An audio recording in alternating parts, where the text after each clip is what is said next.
Hello everyone, કેમ છો મારા વહાલા બબર શેર અને બબર શેરની મજામાં ને ફટાફટ આવી જાવ. How are you? I am very fine. તમે કેમ છો? મજામાં, સ્વસ્થ, મસ્ત, જોરદાર, શાનદાર, ધમાકેદાર? ચાલો, ગુજરાતના ખૂણે ખૂણેથી આવેલા તમામ વિદ્યાર્થી મિત્રોનું વિદ્યાકુલની આઈએમપી બેચમાં આપ સૌનું દિલથી હાર્દિક સ્વાગત કરવામાં આવે છે. જય શ્રી કૃષ્ણ, જય દ્વારકાધીશ, જય શ્રી રામ. બેટા, શોર્ટ ટ્રીક. હા, કોની પોયમ ને સોલ્વ કરવાની શોર્ટ ટ્રીક? પેલા લેક્ચરમાં આવી જ જાઓ, હાય હેલો તો વિશ કરો, પછી બીજું બધું આપણે વાત કરશું. હમણાં આપણે એની પણ વાત કરશું, બરાબર? જય જલારામ, જય જલારામ, જય મેલડી માં, જય દ્વારકાધીશ. નમસ્તે નમસ્તે નમસ્તે, હાય હાય, હેલો હેલો, હલો હલો. પીવાયક્યુઝ, હા પીવાયક્યુઝ પણ જોઈ લેશું. જય દ્વારકાધીશ. ક્વિઝ છે ના, પોયમમાં ક્વિઝ ના આવે બેટા. આમાં ક્યાં ક્વિઝ આવવાની તમારે? આમાં તો તમારે સ્ટાન્ઝા બેઝ ક્વેશ્ચન આન્સર આવે ને, સ્ટાન્ઝા બેઝ ક્વેશ્ચન આન્સર. પીવાયક્યુઝ આમાં થોડી ને ક્વિઝ આવવાની છે. નમસ્તે બેન, નમસ્તે બેટા. પેલા છે ને ગામડે ભણતા ને ત્યારે એમ જ કહેતા, નમસ્તે બેન. બેન કહીને બોલાવતા. અમે દીદી કહેતા. અમે ગામડે ભણતા ને ત્યારે દીદી કહેતા. એક્ઝામ એ ફળિયામાં નીચે બેસીને આપવાની, ઝાડ નીચે બેસીને. એમાં મને યાદ આવે છે કે અમે પ્લાનિંગ કર્યું હતું, ક્લાસમાં જેટલા હતા ને એમાં પ્લાનિંગ કર્યું હતું કે ભાઈ તું આ સવાલ તૈયાર કરીને આવજે, તું આ સવાલ તૈયાર કરીને આવજે, તું આ સવાલ તઈ છે ને બધા પાસે બુકઈ નહોતી, નવનીતઈ નહોતી. નવનીતઈ એકબીજાની એક્સચેન્જ કરતા. માંડ પાંચ વ્યક્તિ હોય ને તો એની વચ્ચે એક વ્યક્તિ પાસે નવનીત હોય, ગાઈડ બુક હોય કે જેમાં બધા આન્સર લખેલા હોય. એટલે આપલે જે કરતા, આજુબાજુમાં રહેતા હોય ને એટલા બધા દૂર ન રહેતા, નજીક જ હોય. ગામના પાદરે તો શાળા હોય એટલે ત્યાં દોડીને વયું જવાનું. ઘણા ગામમાં સ્કૂલ ન હોય તો વળી ત્યાં પ્રોબ્લેમ આવે, પણ અમારે હતી એટલે સારું હતું. 8 ધોરણ સુધી નથી, 8 કે 9 ધોરણ સુધી હતી. પછી 10મા ધોરણમાં દામનગર જવું પડતું, અમારા ગામથી દામનગર જવું પડતું. ચાલો, આવી ગયા બધા વિદ્યાર્થી મિત્રો. કેમ છો? એકદમ મજામાં. જય સ્વામિનારાયણ. મજામાં, મોજે દરિયો. ચાલો, તો હવે ઓલમોસ્ટ બધા વિદ્યાર્થીઓ આવી ગયા છે, તો સેશનની શરૂઆત કરીએ. અને આજની આઈએમપી બેચમાં poem number 1, poem number 2, poem number 3 અને પોયમ નંબર 4 એટલે કે 4 કવિતા આપણે જોવાના છીએ. એમના સ્ટાન્ઝા બેઝ ક્વેશ્ચન આન્સર જોતા જઈશું. કેટલાક ઇમ્પોર્ટન્ટ પોઈન્ટ હું તમને અહીંયા આપતી જઈશ, કેટલાક ઇમ્પોર્ટન્ટ ક્વેશ્ચનને સોલ્વ કરવાની ટ્રિક્સ હું તમને અહીંયા આપતી જઈશ. 4 પોયમમાંથી કઈ પોયમ ધ મોસ્ટ ઇમ્પોર્ટન્ટ કવિતા છે એમના વિશે પણ હું અહીંયા તમને કહેતી જઈશ. એ પણ બોર્ડના પેપરને જોઈને, બોર્ડના પેપરના ક્વેશ્ચનને જોઈને પછી હું તમને અહીંયા સજેશન આપી. મારી રીતે અક્કડ બક્કડ બોમ્બે બોસ सीना में पूरे सौ पे लगा धागा, धागा आया सेकंड पोयम पर और सेकंड पोयम मैंने आईएमपी आप दी दे दी, એવી રીતે નહીં. ઓકે, ચાલો. તો ફાઇનલી તમારી પહેલી કવિતા છે કે જેમનું નામ છે માય સોંગ, અને એમના કવિ છે મિસ્ટર ટાગોર. હે ને? એ છે ને રવિન્દ્રનાથ ટાગોર. બધા ઓળખે છે એને, બધા ઓળખે છે. ઘણી બધી કવિતાઓ એમણે લખી છે અને સાથે સાથે એમણે એક ખાસ બીજું શું લખ્યું છે રવિન્દ્રનાથ ટાગોરે? જનગણ મન, કે જેને શું કહેવાશે? રાષ્ટ્રીય ગાન કહેવાશે કે રાષ્ટ્રીય ગીત કહેવાશે? કારણ કે રાષ્ટ્રીય ગાન અને રાષ્ટ્રીય ગીત આ બંને વચ્ચે ફરક છે. તમે ભારત દેશના છો તો આ બંને શબ્દ વચ્ચેનો ફરક પણ તમને ખબર હોવી જોઈએ. ચાલો, તો રવિન્દ્રનાથ ટાગોર દ્વારા લખાયેલા આ ગીતને સૌથી પહેલા હું તમને એમની બેઝિક વાત કહી દઉં, બેઝિક ઇન્ટ્રોડક્શન આપી દઉં. રવિન્દ્રનાથ ટાગોરે માય સોંગ લખ્યું છે કે જેમાં એઝ અ પેરેન્ટ તરીકેની વાત કરેલી છે. હવે પેરેન્ટમાં માતા કે પિતા એવું ક્લિયરલી અહીંયા નથી કીધેલું કે માતાની વાત થાય છે કે પિતાની વાત થાય છે. પેરેન્ટમાં કોઈ પણની વાત થઈ શકે. તો એક માતા પિતા તરીકે એક માતા પિતા પોતાના બાળકને ક્યાંય પણ એકલું નહીં છોડે. માતા પિતા જે છે એ બાળકની સાથે રહેશે, એમના હૃદયને લોકોના ઊંડાણ સુધી પહોંચાડશે. જ્યાં ભીડ હશે ત્યાં એ બાળકની ફરતે વાડ બનાવશે એના માતા પિતા. ત્યારબાદ એટલે કે અહીંયા પેરેન્ટ્સ માંથી કોઈ એક પેરેન્ટ જે છે ખુદ એમ કહે છે કે હું તારી ફરતે વાડ બનાવી દઈશ.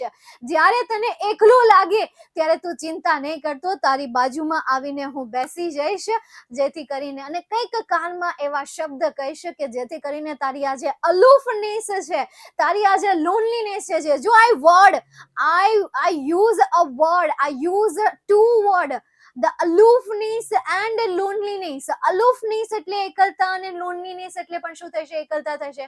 હાલો બેટા, દિમાગમાં બેસે છે બંને શબ્દ, યાદ રહી જાય છે. loneliness એટલે પણ શું થશે? એકલતા થશે. અને aloofness એટલે પણ શું થશે? એકલતા થઈ જશે. એટલે આ શબ્દ યાદ રાખજો. કેમ? કારણ કે આ તમને એક્ઝામમાં પૂછાઈ શકે. તો બાળકની એ હરેક સિચ્યુએશનમાં કેર કરશે એવું આ આખું સોંગ છે. બાળકને ક્યારેય પણ એકલું નહીં મૂકે એવું આ સોંગ છે. માતા પિતા રિયલી ક્યારેય નથી મૂકતા. હા, બાળક આગળ જતા માતા પિતાને જરૂર એકલા મૂકી દે છે, કાં તો એમની પોતાની જવાબદારી જે છે એ જવાબદારી જ્યારે એમની પાસે જવાબદારીઓ વધી જાય ને ત્યારે એમની પાસે એટલી શક્તિ નથી હોતી. જ્યારે માતા પિતા પાસે હોય છે ઘરને સંભાળવાની જવાબદારી, ઘરના લોકોની જવાબદારી, પ્લસ એમના બાળકની જવાબદારી, એનાથી થઈ જાય. પણ તો ધ્યાન રાખજો એમના ઉપકારોને. એટલે જ કહીએ ભણવું જરૂરી છે. એજ્યુકેશન શા માટે જરૂરી છે? એજ્યુકેશન આના માટે જરૂરી છે. એ પણ રિઝલ્ટ નહીં કે આટલા માર્ક્સ આવી ગયા મતલબ કે આની પાસે એજ્યુકેશન છે. Not that type of education કે જે કાગળમાં તમને એક સરકાર પ્રિન્ટ કરીને આપી દે છે કે આ વિદ્યાર્થીના આટલા ટકા છે. એ પ્રકારના એજ્યુકેશનની તો હું બિલકુલ પણ વાત નથી કરતી. હું એ એજ્યુકેશનની વાત કરું છું કે જેમાં જે કવિતા આવે છે એના દિલમાં ઉતરી જાય છે, એને દિલથી સમજી લે છે. ચાલો શરૂઆત કરીએ. પહેલો ક્વેશ્ચન માય સોંગ નો સ્ટાન્ઝા બેઝ ક્વેશ્ચન આન્સર. હું તમને સ્ટાન્ઝા પણ સમજાવતી જઈશ જેથી કરીને સ્ટાન્ઝા તમારી રિવાઇઝ થઈ જાય. My song will be like a pair of wings to your dream. મારું જે આ ગીત છે, ગીત સ્વરૂપે એની શું વાત કરી છે? હિંમતની વાત કરી છે, મારી ઉર્જાની વાત કરી છે. મારી પાસે જે તાકાત છે એ તાકાત તારી પાંખો બનશે અને તારા સપનાઓને શું કરશે? પૂરા કરશે. તારા સપનાઓને પૂરા કરવા માટેની એ પાંખોની જોડ બનશે. Then it will transport your heart to the verge of unknown. અને આ જે પાંખ છે એ પાંખ તને એક અજાણી સીમા સુધી લઈ જશે, એક અજાણી હદ સુધી લઈ જશે. વર્જ એટલે શું થશે? સીમા થશે. વર્જ એટલે શું થશે? સીમા થશે, ક્ષિતિજ થશે, કે જેના માટે સમાનાર્થી શબ્દ છે એજ. કયો સમાનાર્થી શબ્દ છે? એજ છે, જેમાં ડ નું પ્રોનાઉન્સિએશન નહીં થાય, ડી નું પ્રોનાઉન્સિએશન નહીં થાય. નેક્સ્ટ એના પછી આગળ it will be like the faithful star overhead when dark night is over your road. મારું જે ગીત છે એ તારા રસ્તામાં જ્યારે કાળું અંધારું હશે, કાળી રાત્રિ હશે, ડાર્ક નાઇટ એટલે કે શેની વાત કરેલી છે અહીંયા? અંધારાની વાત નથી કરી, અંધારા રૂપી મુશ્કેલીઓની વાત કરેલી છે. તું જ્યારે તારા લક્ષ્યમાં આગળની તરફ વધી રહ્યો હશે ત્યારે એમના પેરેન્ટ શું કહે છે કે એ મુશ્કેલીઓ રૂપી મારું આ જે ગીત છે, મારી આ જે હિંમત છે, હિંમત રૂપી આ જે ગીત છે એ ગીત તારા માથે એક વિશ્વાસ તારો બનશે, એક વિશ્વાસ રૂપી તારો બનશે. ફેથફુલ સ્ટાર એટલે શું થશે? વિશ્વાસ રૂપી તારો બનશે.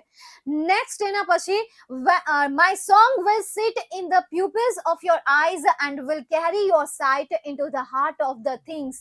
મારું જે આ ગીત છે એ ગીત તારી આંખોની દ્રષ્ટિમાં બેસી જશે અને તારી આ દ્રષ્ટિને લોકોના હૃદય સુધી લઈ જશે. હાર્ટ ઓફ ધ થિંગ એટલે કે વસ્તુના ઊંડાણ સુધી લઈ જશે. ઘણાની આંખો જો ગજબની હોય યાર, એમની આંખો આપણે જોઈએ ને એટલે આપણે આમ મતલબ કે કોઈકના ચહેરા ઉપર ભોળાપણું દેખાતું હોય. તમે જો બધાના ચહેરા ઉપર એક અલગ અલગ ભાવ હોય. તમે ચહેરાને જુઓ ને એટલે તમને આમ એમની સાથે એમની સાથે વાઇબ્સ આવે. જેમ તમને કેમ અમુક લોકોની સાથે ફ્રેન્ડશિપ કરવી ગમે છે, અમુક લોકોને તમે દુશ્મન માનીને બેસી જાઓ છો, અમુક લોકોને તમે ગમે એટલી ટ્રાય કરો ને તોય એ તમારા ફ્રેન્ડ નહીં બને, એ તમારા દુશ્મન જ રહેશે. અને અમુક લોકો તમારા ક્લોઝ ફ્રેન્ડ બની જશે, અચાનક તમારી લાઈફમાં આવશે અને ક્લોઝ ફ્રેન્ડ બની જશે. કેમ? કારણ કે એમના ચહેરા ઉપર કંઈક એવી વાઇબ્સ આપણને દેખાય છે કે જે તમારી વાઇબ સાથે મેચ ખાય છે. અમુકનો ચહેરો આંખોથી હસતો હોય છે, અમુકનો ચહેરો આંખોથી શાતીર હોય છે અને અમુકનો ચહેરો આંખોથી હસતો હોય છે. ઓકે, વાઇબ મતલબ કે યાર લાગણી. વાઇબ મતલબ શું થશે? લાગણી થશે. મેમ બેન કહેવાય ગયું, માફ કર. અરે ના ના બેટા, ઇટ્સ ઓકે. હું તો યાદ કરાવતી હતી કે અમારા દિવસો મતલબ કે હતા એ દિવસો કે જ્યારે બેન કહીને બોલાવતા હતા.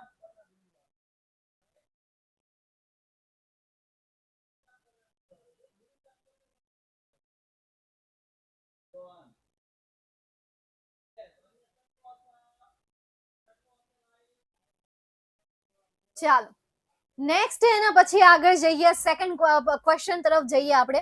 નહીં, હજી આપણે બાકી છે. And when my voice is silent in death, my song will speak in your living heart.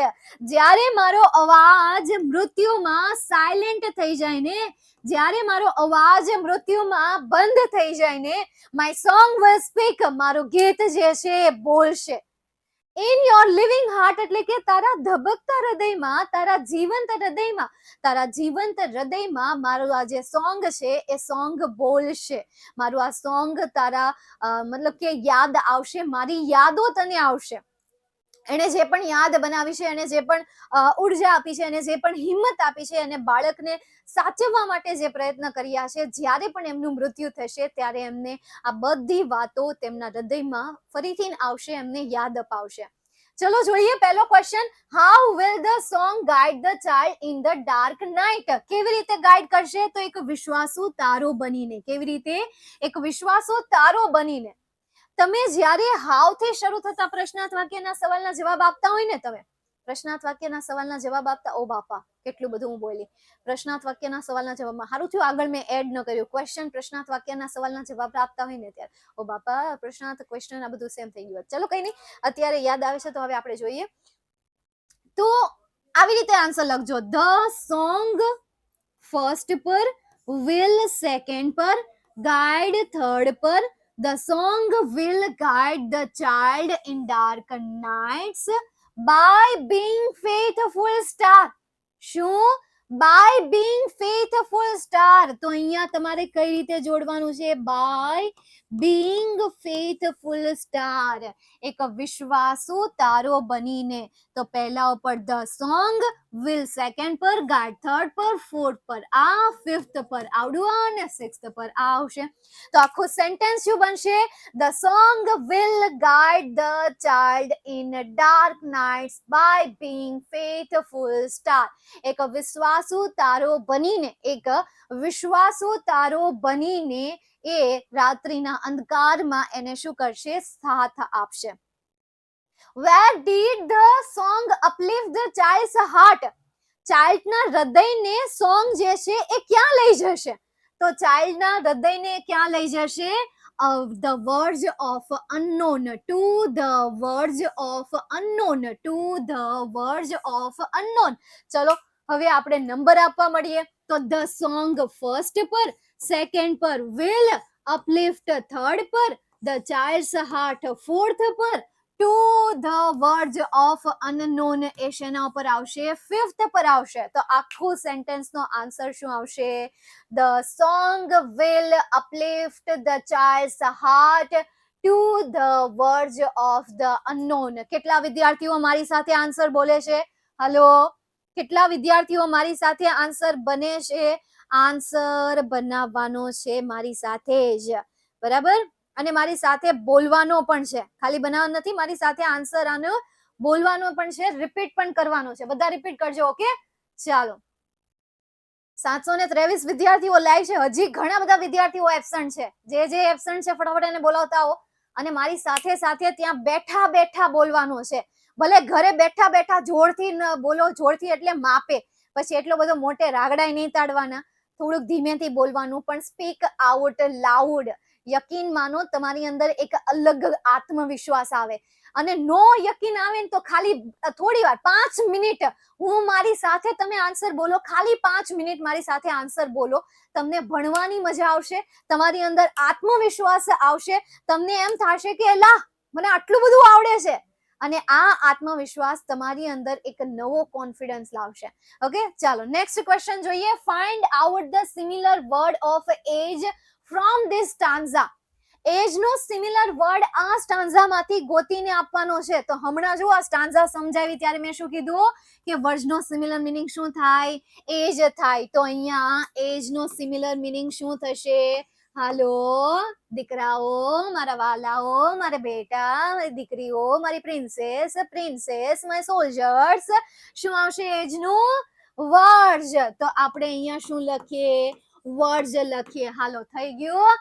Next આગળ જઈએ. તમે કહેતા હોય તો આગળ જઈએ. હાલો જલ્દી બોલો, જલ્દી જલ્દી. એરો અહીંયા છે, આંગળી અહીંયા છે, ફટાફટ જઈએ. ઓકે, હાલો તૈયાર. Next question. નેક્સ્ટ તમારી બીજી કવિતા, પહેલી કવિતામાંથી યાર અત્યાર સુધીમાં એક વાર સ્ટાન્ઝા બેઝ ક્વેશ્ચન આન્સર પૂછાણો છે. મે બી હવે ચાન્સીસ છે 2025 માં તમને પહેલી સ્ટાન્ઝામાંથી એટલે કે માય સોંગ માંથી તમને ક્વેશ્ચન પૂછી શકે. સો તૈયાર રહેજો પહેલા ચેપ્ટર માટે. નેક્સ્ટ એના પછી આપણે પહેલી કવિતા માટે હવે આપણે જઈએ બીજી કવિતા કે જેનું નામ છે પેન્સિલ. શું છે નામ એનું? પેન્સિલ નામ છે. ચાલો જોઈએ હવે આપણે. એક દીકરી હોય છે, એક ડોટર હોય છે કે જે પોતાનું ડ્રોઈંગ દોરવામાં મસ્ત હોય છે, તલ્લીન હોય છે, એના ડ્રોઈંગ દોરવામાં એ મશગુલ હોય છે. એ ડ્રોઈંગ અજીબો ગરીબ જેવું મસ્ત એની રીતે દોર્યા કરે છે અને એમાં જે મસ્ત છે. ચાલો જોઈએ એમાંની થોડી ડ્રોઈંગની વાત અહીંયા તમને નાની અમથી સ્ટાન્ઝામાં આપેલી છે. ગુજરાતી હું તમને સમજાવી દઉં. મજા આવે છે ગુજરાતી સમજવાની? તો ગુજરાતી સમજીએ અને પછી આપણે ક્વેશ્ચન આન્સર સમજીશું. બરાબર? ફાવે છે? મજા આવે છે? ના પાડવા વાળા ઘુગાઓ. તોય ભણવાનું તો છે, તોય હું કરાવીશ. હા હા હા હા. ચાલો તો જોઈએ. The sky of the white paper એટલે કે આકાશ રૂપી આ જે સફેદ કાગળ છે begins to fill with light. begins એટલે કે શરૂ થઈ ગયો છે, fill એટલે કે પુરાવાનો, with light એટલે કે પ્રકાશથી. આ સફેદ આકાશ રૂપી જે કાગળ છે એ કાગળમાં રંગ પુરાવાના શરૂ થઈ ગયા છે. ધ બ્લેક બર્ડ ફ્લાઇંગ અવે વિથ ધ ટ્રી.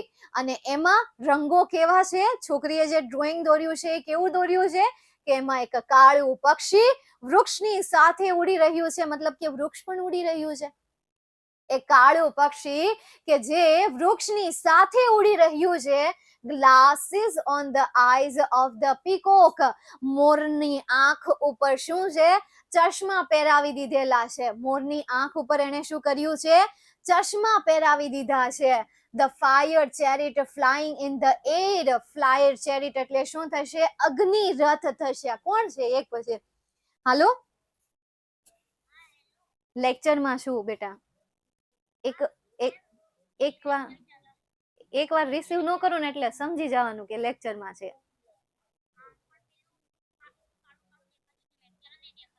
તો એ તમારો પ્રોબ્લેમ હોય, બધાને થોડી હોય. કમેન્ટ તો વાંચો, કમેન્ટમાં જોઈ લેવાનું. ટેકનિકલ ટીમમાં પછી કોલ કરવાનું, મને ચાલુમાં નહીં કરવાનું. છે ને નંબર તાર પાસે બેટા? ઓલા સાયન્સ ટીમનો નંબર નથી બેટા? તમે જેને હું હવે પેમેન્ટ કર્યું હોય પછી તમે ક્યુઆર કોડ મોકલો હોય ને નંબર હોય ને એમાં કોલ કરી દેવાનો છે. કે પછી વાત કરાવું છે? હા કે ના કે તો વાત કરાવું ને. સેલ્સ ટીમ ના બધા ક્યાં ગયા? નીલ ક્યાં છે? આલે તો એને આપતો આને ટેકનિકલ ઇશ્યુ આવે છે, જો સોલ્વ કરાવ દે. 10મા ધોરણમાં છે. પછી ફોન દઈ જાજો કોલ માટે.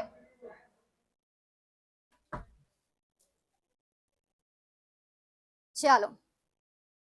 અને તમે છે ને એક યાર નંબર રાખો તમારી પાસે, પેલો છે જ ને 400 વાળો નંબર. એમાં કોલ કરી દેવાનો. યા ટેકનિકલ ઇશ્યુ માટે છે ને તમે લાઈવમાં મને ડિસ્ટર્બ નહીં કરો.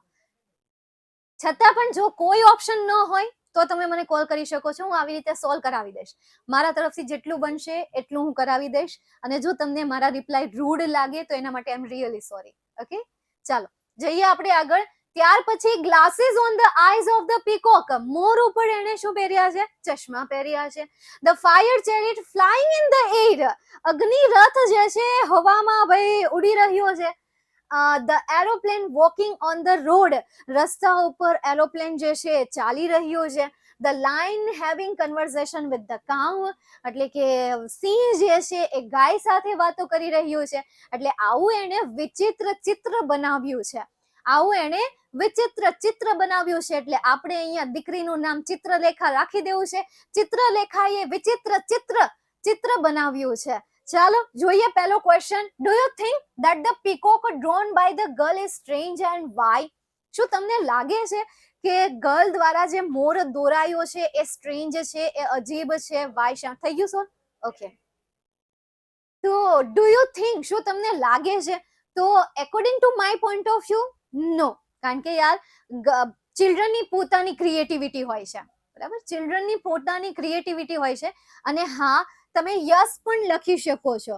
જો યસ લખો તો કારણ પણ લખવાનું. Yes I think that, yes, I think that the peacock drawn by the girl is strange because peacock wearing glasses on the eyes.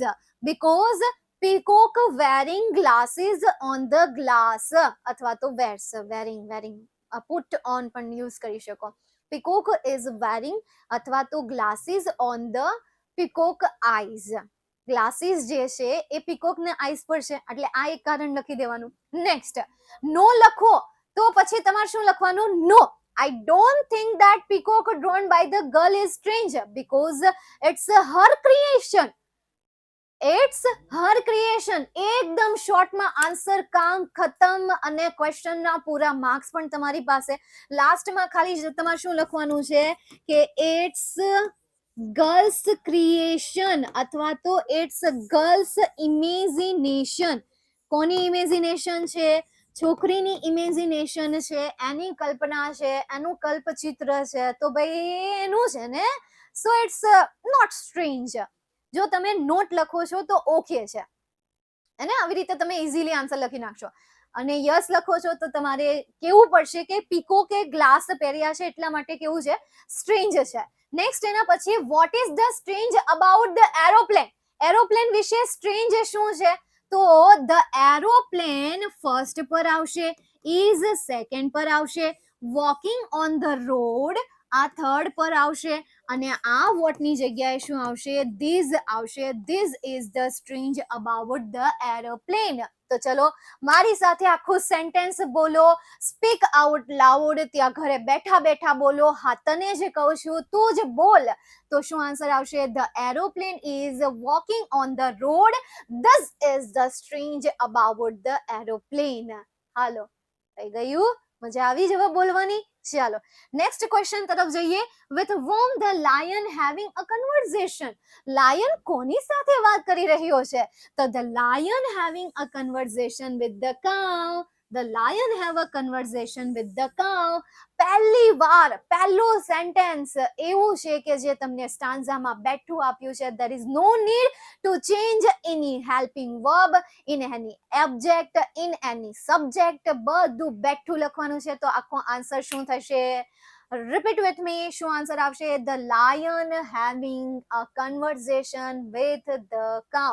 Lion ની ગાય સાથે કન્વર્ઝેશન ચાલી રહી છે. વાવ, હે ને?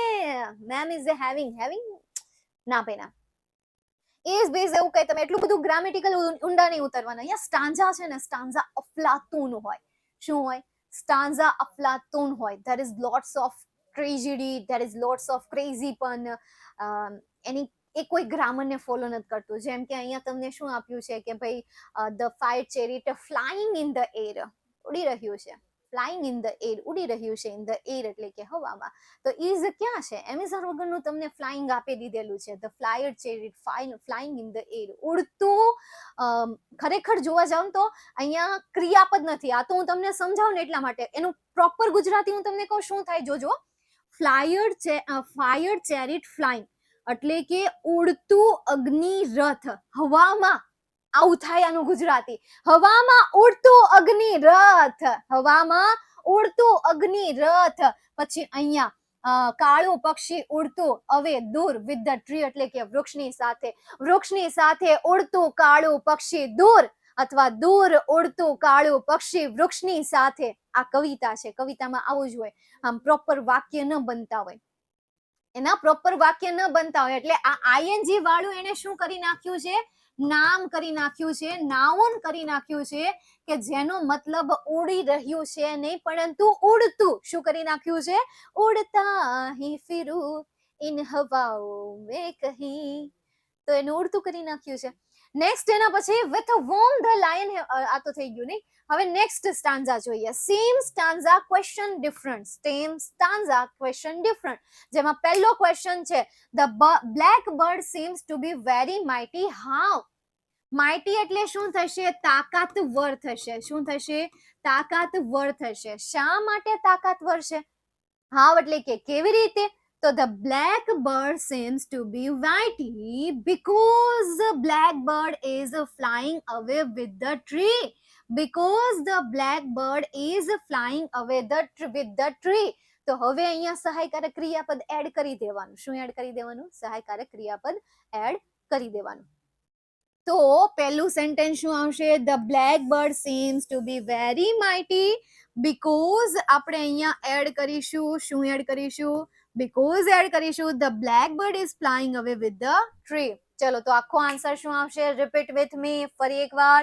The blackbird seems to be very mighty because the blackbird is flying away with the tree. Next એના પછી આગળ જઈએ. Why do we feel that the peacock has some problem with his vision? Why મતલબ કે શા માટે આપણને એવું લાગે કે ભાઈ પીકોક ને પોતાની જોવાની ક્ષમતામાં કંઈક પ્રોબ્લેમ હશે, સમસ્યા હશે? તો આનો આન્સર શું આવશે? Glasses on the eyes. તો we feel that the peacock has some vision problem with his eyes because it wearing અથવા તો because glasses on the eyes, because glasses on the eye of peacock, eye of peacock. આ રીતે તમે answer લખશો તો પણ તમને marks મળી જશે. ઓકે, નેક્સ્ટ એના પછી the lion is neither hungry nor violent. How can you say so? ભાઈ લાયન જે છે એ ભૂખ્યો પણ નથી થયો અને હિંસક પણ નથી. વાયલેન્ટ એટલે શું થશે? હિંસક થશે. લાયન ભૂખ્યો પણ નથી અને હિંસક પણ નથી. How can you say so? તમે આવું કઈ રીતે કહી શકો? તો કઈ રીતે આપણે આવું કહી શકીએ? તો કહી શકીએ કે the lion having a conversation with the cow. because અથવા તો because થી તમે સેન્ટેન્સ અહીંયા લખી શકો. we can say that because અથવા તો by saying અથવા તો because the lion having a conversation with the cow. અહીંયાથી સીધો તમે નીચે આન્સર કરીને લખો છો ને કે આન્સર 3 પછી ડેશ કરીને લખો છો કે because કરીને આવડો આ સેન્ટેન્સ લખી નાખો છો તો પણ તમારો આન્સર કેવો કહેવાશે? સાચો કહેવાશે. કારણ કે ઇનડાયરેક્ટલી એને હાવ તો કહ્યું જ છે પરંતુ પૂછ્યું તો કારણ જ છે ને કે ભાઈ વાત કરી રહ્યા છે, કેમ તમે આવું કહી શકો? તો ભાઈ ને આ સેન્ટેન્સમાં કીધેલું છે એટલા માટે અમે કહીએ છીએ. અમને થોડો કહેવાનો શોખ થાય છે હે? બાકી અમને તો ખબર જ છે ભાઈ કાઉ કોઈને છોડે નહીં, મૂકે નહીં. because it is not killing the cow. આને તો ભાઈ આખો ઊંડા ઉતરી ગયા છે. not killing the cow એટલું બધું ઊંડું નથી ઉતરવાનું. ચેરિટ મતલબ કે રથ. ચેરિટ મતલબ શું થશે? રથ. ચાલો, ઓલ ગ્રામરની શોર્ટ ટ્રીક એ ગ્રામરના અલગ અલગ સેશનમાં મળશે. બરાબર? હા, તારી ઇન્સ્ટા આઈડી આપને વૈશાલી. ભણવું હોય તો ભણ, નહીં તો બંધ કરીને છાનામાના વહી જા. દોડાઈ આવ. કન્વર્ઝેશન એટલે કે વાતચીત. ઓકે કે? ઓકે કે? ડન. ચાલો, નેક્સ્ટ એના પછી આગળ જઈએ. તમારું ત્રીજી કવિતા છે ગ્રોઈંગ. ગ્રોઈંગ એટલે શું થશે? વિકાસ થવો. શું થવો? વિકાસ થવો, આગળ ને આગળ વધવું. વિકાસ થવો, આગળ ને આગળ વધવો. હા, હું તમને કવિતાનો મર્મ તો કહેતી જાઉં. પેન્સિલ કવિતાનો મર્મ શું છે? મર્મ બોલે તો શું થશે? બોધ. મર્મ બોલે તો શું થશે યાર? કન્ક્લુઝન. કન્ક્લુઝન બોલે બસ હવે કન્ક્લુઝનમાં સમરી થઈ જાય.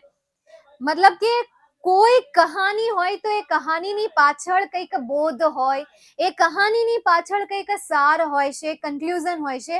સેમ એ રીતે આ જે કવિતા છે કે જેનું નામ છે પેન્સિલ, કે જેમાં દીકરી એક ચિત્ર દોરી રહી છે, એક વિચિત્ર ચિત્ર દોરી રહી છે. પછી એના હેડમાસ્ટર આવે છે અને એ હેડમાસ્ટર જ્યારે એમને હોમવર્ક આપે છે ત્યારે એ દીકરીને એ વસ્તુ ગમતી નથી, ગુસ્સો આવે છે, પેન્સિલની અણી તોડી નાખે છે અને ત્યાર પછી એની ક્રિએટિવિટી શું થઈ જાય છે?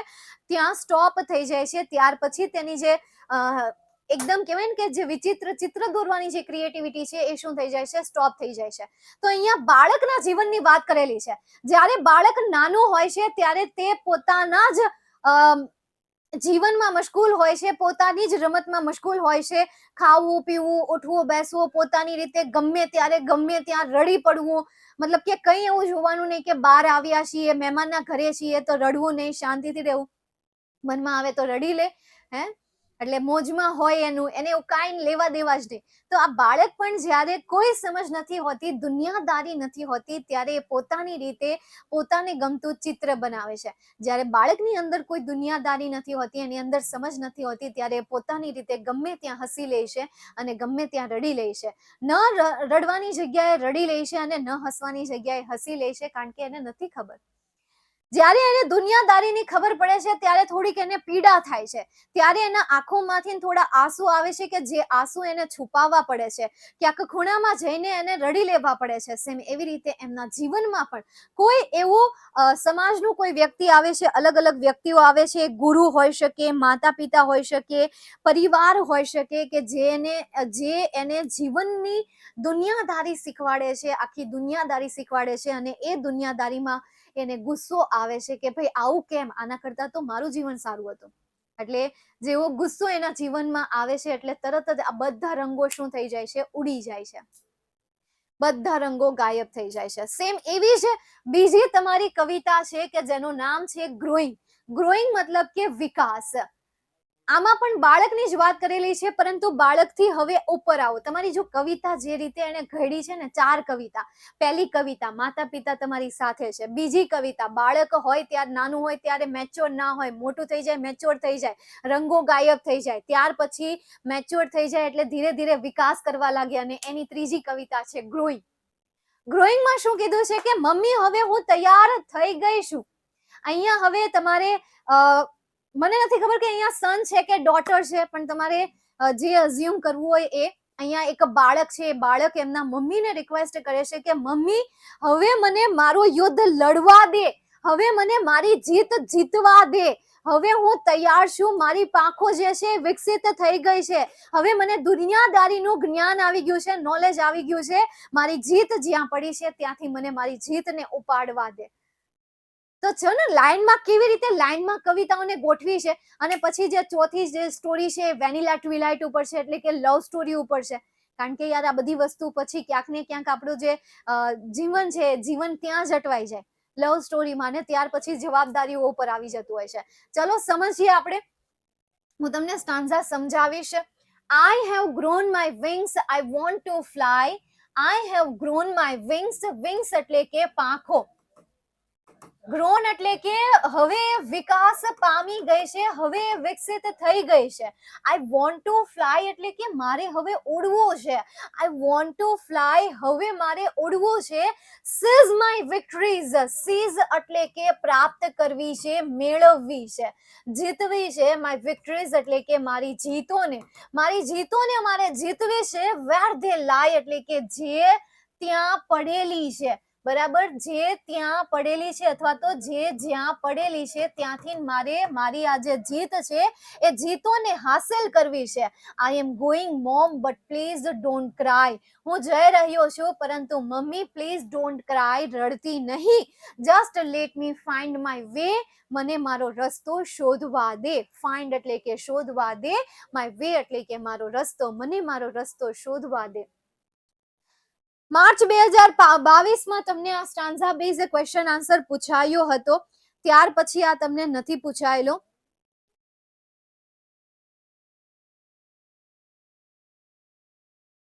ઓકે, ચાલો જોઈએ આપણે. Vote does the poet request his mother. Poet તેના મમ્મીને શું રિક્વેસ્ટ કરે છે? તો રિક્વેસ્ટ કરવા માટે શું આપેલું હોવું જોઈએ? પ્લીઝ વર્ડ આપેલો હોવો જોઈએ. હવે આ ક્વેશ્ચનનો આન્સર હું કઈ રીતે આપું છું એકવાર જોઈ લો, પછી સેમ આ ક્વેશ્ચન પૂછાશે ને ત્યારે તમને એમનો આન્સર આવડી જશે. જો ધ પોએટ ફર્સ્ટ પર આવશે, રિક્વેસ્ટ નું શું થઈ જશે? અહીંયા ડઝ આપેલું છે તો અહીંયા શું થઈ જશે? રિક્વેસ્ટ થઈ જશે, એસ લાગી જશે. તો the poet request his mother, આ થર્ડ પર આવશે. રિક્વેસ્ટ વાંચો તો વચાઈ છે, જુઓ તો પ્રોનાઉન્સિએશન કરો તો રિક્વેસ્ટ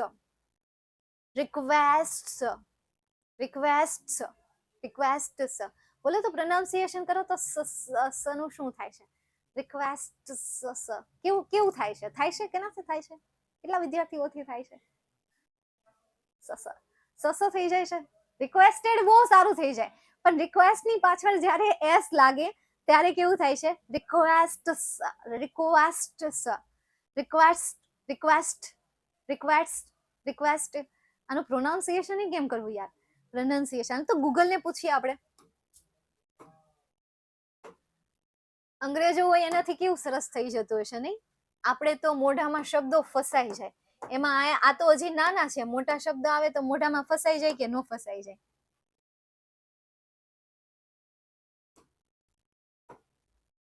પૂછે હો આપણે આને. પેલા હું અવાજ ઓન કરી દઉં.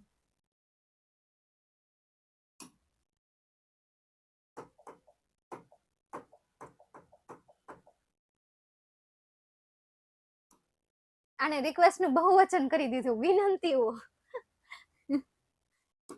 requests, requests, requests, requests, requests, requests, requests, requests. કેવું સરસ બોલે છે. Same to you. છોકરા કહી દે છે કે સેમ ટુ યુ. રિક્વેસ્ટ આવી રીતે બોલાશે, રિક્વેસ્ટ રિક્વેસ્ટ. તો the poet request his mother. અહીંયા જે ડોન્ટ આપેલું છે એ ડોન્ટ ની જગ્યાએ શું થઈ જશે? નોટ ટુ થઈ જશે. શું થઈ જશે? આ ડોન્ટ નું નોટ ટુ થઈ જશે. રિપોર્ટેડ સ્પીચ ની થિયરી ભણી ગયા છો ને? વાક્યને જોડવા માટે શું વપરાશે? Not two. અને ક્રાય નું રહેશે ક્રાય. તો ફોર્થ પર આવશે આ. ચલો આખો આન્સર શું થશે? રિક્વેસ્ટ બોલજો, રિક્વેસ્ટ બોલજો. ચાલો જોઈએ. The poet request his mother not to cry. Done. Next એના પછી second. Who is the poet talking to? Poet કોની હારે વાત કરી રહ્યા છે? તો talking to her mother. પણ આપણે અહીંયા હર લખવું કે હિઝ લખવું કેમ ખબર પડશે? તો જો અહીંયા તમને પોએટ આપ્યું છે, મતલબ કે કવિની વાત કરેલી છે. કોની વાત કરેલી છે? કવિની વાત કરેલી છે. તો તમારે પેલા જોવાનું, તો અહીંયા શું આવશે? હિઝ મધર આવશે. તો ધ પોએટ ફર્સ્ટ પર, ઇઝ સેકન્ડ પર, થર્ડ પર ટોકિંગ ટુ હિઝ મધર. તેના મમ્મી સાથે એ વાત કરી રહ્યા છે. તો આખો આન્સર શું થશે? The poet is talking to his mother. Poet જે છે એ તેના મમ્મી સાથે વાત કરી રહ્યા છે. Next, find out the એન્ટોનિયમ of defeat. એન્ટોનિયમ એટલે શું થશે? વિરુદ્ધાર્થી થશે. અને ડિફીટ એટલે શું થશે? ડિફીટ મતલબ કે હરાવવું. તો જીત માટેનો તમને ત્યાં કોઈ શબ્દ આપેલો છે? આ સ્ટાન્ઝામાં જુઓ, તમને જીત માટેનો કોઈ શબ્દ આપેલો હશે. ચાલો ચેક કરો, શું આવશે? વિક્ટરી. તો આપણે અહીંયા ડિફીટ ની જગ્યાએ શું કરીશું? વિક્ટરી કરીશું. તો આ તમારા લાસ્ટ ક્વેશ્ચન નો આન્સર. નેક્સ્ટ એના પછી સેમ સ્ટાન્ઝા, ક્વેશ્ચન ચેન્જ થઈ ગયા. જો ઓલામાં તમને ધ પોએટ આપ્યું હતું, આમાં પોએટેઝ આપ્યું હતું. તો હવે અહીંયા શું લેવાનું? હર મધર લેવાનું. અહીંયા જે આઈ તરીકે વાત કરી છે એ કોણ બોલે છે? છોકરી બોલે છે. અને આ સ્ટાન્ઝામાં આઈ તરીકે કોણ બોલે છે? છોકરો બોલે છે. કઈ રીતે ખબર પડે? અહીંયા પોએટ આપેલું છે અને અહીંયા શું આપેલું છે? પોએટેઝ આપેલું છે. તો પોએટ એટલે કવિ અને પોએટેસ એટલે શું થશે? કવિયત્રી થશે. તો પહેલો question, what does the poetess want? Poetess શું ઈચ્છતા હતા? તો poetess want to fly, seize her victories where they lie. Seize her victories where they lie. તો એક્ઝેક્ટલી એનો આન્સર શું થશે? ધ પોએટેસ ફર્સ્ટ પર વોન્ટ નું થઈ જશે wants. The poetess wants to fly, and અહીંયા શું જોડવાનું છે? એન્ડ જોડવાનું છે. એન્ડ sees, અહીંયા જે માય આપેલું છે એની જગ્યાએ her victories where they lie. Where they lie. અને sees જે આપેલું છે એની જગ્યાએ seizes કરી શકો છો, બીકોઝ seizes નું પ્લુરલ ફોર્મ કરવું પડશે. વાય? કારણ કે her, તેણીની વાત થાય છે, આઈ ની વાત થતી નથી. તો આખો આન્સર શું આવશે? The poetess wants to fly and seizes her victories where they lie, જ્યાં તે પડેલી છે ત્યાંથી તેને વિક્ટરીને ઉપાડીને એને હાસિલ કરવી છે. what does she request her mother? Same answer યાર, સેમ આન્સર. શું આવશે? what does her mother request એટલે અથવા તો what does she request her mother? તેની મમ્મીને તે શું કરી રહી છે? રિક્વેસ્ટ, વિનંતી કરી રહી છે.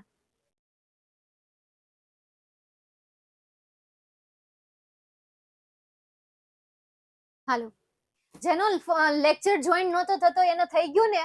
બ્લેક સ્ક્રીન આવતી હતી, સોલ્વ થઈ ગયું બેટા? ન થયું હોય તો મને લેક્ચર પતે પછી કહેજે, બરાબર? Not to cry. Very good.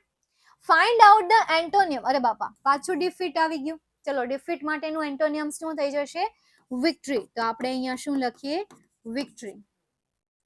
Next એના પછી આગળ જઈએ. સેમ પેરેગ્રાફ, ક્વેશ્ચન જે છે એ ક્વેશ્ચન અલગ આપેલા છે. તો પહેલો question, what does the poet અરે બાપા,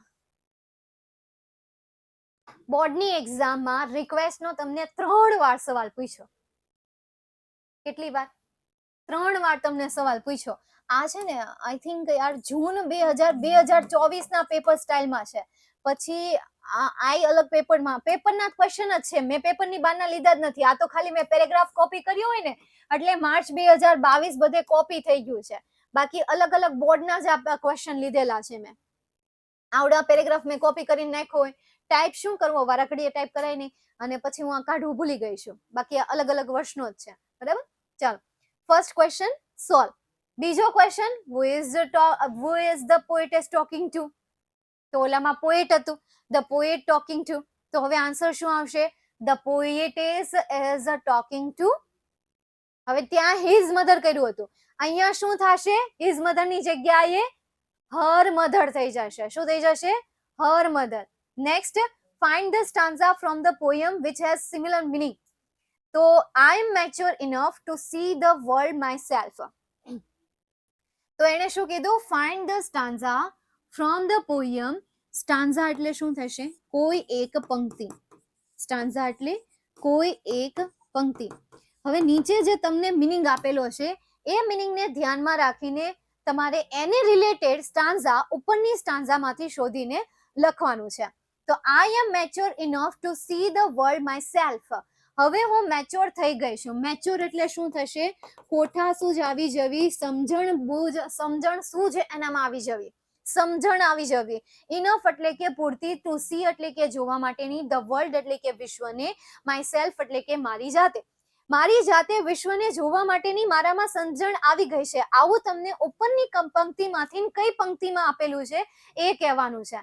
ચલો, તો અહીંયા કઈ પંક્તિમાં આપેલું છે? ફર્સ્ટ લાઈન કે I have grown my wings. I have grown my wings. I have grown my wings.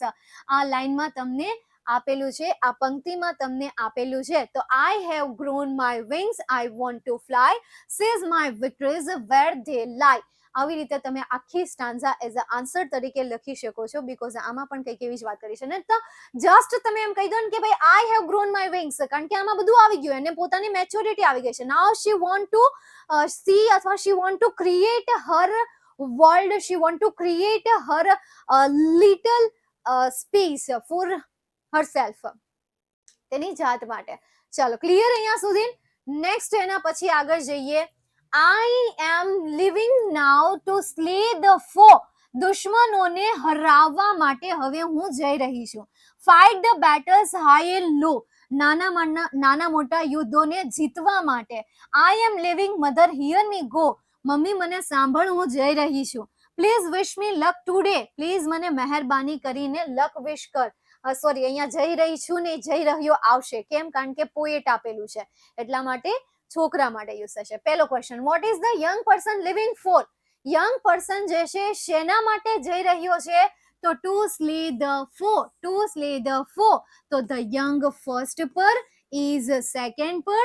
તો the young person is living third પર. Living for slay the foe. Slay the flow. Fight the battle high and low. Slay the foe and fight the battle high and low. તો આખા question નો answer શું આવશે? The young person is living to slay the foe and fight the battle high and low. Second, what does the poet request his mother? હવે request માટે ફરીથી અહીંયા તમને please આપેલું છે, વાક્ય પોઝિટિવ છે તો અહીંયા શું આન્સર આવશે? ટુ આન્સર આવશે. તો આખો આન્સર શું બનશે? ધ પોએટ રિક્વેસ્ટ નું શું થઈ જશે? રિક્વેસ્ટ્સ. તો રિક્વેસ્ટ્સ હિઝ મધર ટુ વિશ મી આપેલું છે, તો પોએટ આપેલું છે તો એના માટે શું વપરાશે? હિમ વપરાશે. અને જો અહીંયા પોએટેસ આપેલું હોય તો મીની જગ્યાએ શું વપરાશે? જો અહીંયા પોએટેસ આપ્યું હોય તો મીની જગ્યાએ હર. Well done. તો હર લક ટુડે ની જગ્યાએ ધેટ ડે કરો તો ઠીક છે, અને ટુડે નું રાખો તો ટુડે નું ઓકે છે. અને રાખો ટુડે બીકોઝ અહીંયા તમને ડઝ આપેલું છે તો ટુડે ઓકે છે. મે બી અહીંયા તમને ડીડ આપેલું હોય તો ધેટ ડે કરો, નહીં તો ચાલે. Last question, give meaning of word foe. Foe એટલે શું થશે? એનિમી થશે. ફોનો સિમિલર મતલબ શું થાય? દુશ્મન થાય. ગુજરાતી મતલબ દુશ્મન થાય, અને એમાં અંગ્રેજીમાં શું આવે? એનિમી આવે. તો હવે આના માટે હું તમને સજેસ્ટ કરીશ આપણા જે યુટ્યુબના ક્રેશ કોર્સ ચાલે છે, 7 ડે ના જે ક્રેશ કોર્સ ચાલે છે, એમાં જે 7 થી 10 ચેપ્ટર અને 1 થી 4 પોયમ કરાવેલી છે મેં એમાં. તો એ પોયમમાં મેં ખાલી ક્વેશ્ચન નથી કરાવ્યા, પણ કઈ કવિતામાંથી કેવા સમાનાર્થી શબ્દ પૂછાઈ શકે, જે પૂછાયેલા છે ઓકે, પણ હવે ગવર્મેન્ટને એવું થાય કે હવે મારે નવા સમાનાર્થીમાં હળી કરવા જાવી છે, તો એને રિલેટેડ લિમિટેડ મેં સમાનાર્થી શબ્દ આપ્યા છે. લિમિટેડ મતલબ જુઓ 5 માં પૂરું થઈ જાય, 6 માં પૂરું થઈ જાય, બસ હવે આનાથી વધે નહીં. અને આ 6 ઓછામાં ઓછા કહેવાય સમાનાર્થી શબ્દ, પ્લસ એમાં વિરુદ્ધાર્થી આવી જાય, rhyming word, even rhyming word પણ મેં આપેલા છે. તો ડેફિનેટલી એ જોઈ લેજો. ઠીક છે. તો અહીંયા તમારી 3 કવિતા પૂરી થાય છે. વાત કરીએ ચોથી કવિતાની, તો અત્યાર સુધી બોર્ડની એક્ઝામમાં ક્યારેય પણ તમારી ચોથી કવિતામાંથી એક પણ સ્ટાન્ઝા હજી સુધી નથી પૂછવામાં આવી. ચાહે રિપીટરની એક્ઝામ હોય કે પછી ચાહે એ તમારી રેગ્યુલર એક્ઝામ તમારી આગળના સિનિયરે આપી હોય, પણ અત્યાર સુધી ચોથી કવિતામાંથી એક પણ સ્ટાન્ઝા એન્ડ ક્વેશ્ચન્સ નથી આવેલા. તો કેમ હવે લે, એમાં તો આપણે શું કરવા જેવું? કેમ મતલબ કે નથી આવી, એ પૂછાણી નથી, પણ તમે 3 સ્ટાન્ઝાની જોરદાર પ્રેક્ટિસ કરી લેજો. બહુ મજા આવી ગઈ હે ને? અરે તઈ પછી કઈ ઘટે નો ઘટે. આવી રીતે લાઈવમાં આવતા હોય તો ખબર પડે. યુટ્યુબના લાઈવમાં બધા સેશન અટેન્ડ કરો, આનાથી નહીં જોરદાર મજા આવે. ચાલો તો અહીંયા સુધી આપણે રાખીએ. આવતીકાલે યુટ્યુબમાં આપણે રિપોર્ટેડ સ્પીચ જોવાના છીએ, અને એ પણ પહેલેથી જોવાના છીએ. જો કે આઈએમપી બેચમાં જોવાના છીએ, પણ એ સ્પીડમાં જશે. જ્યારે આવતીકાલે યુટ્યુબમાં ખાલી એક જ ગ્રામરનો ટોપિક જોયો છે, એટલે શાંતિથી એ ટોપિકને આપણે સમજવાના છીએ. તો આવી જાજો કાલે 5 વાગે. Bye, take care and see you soon.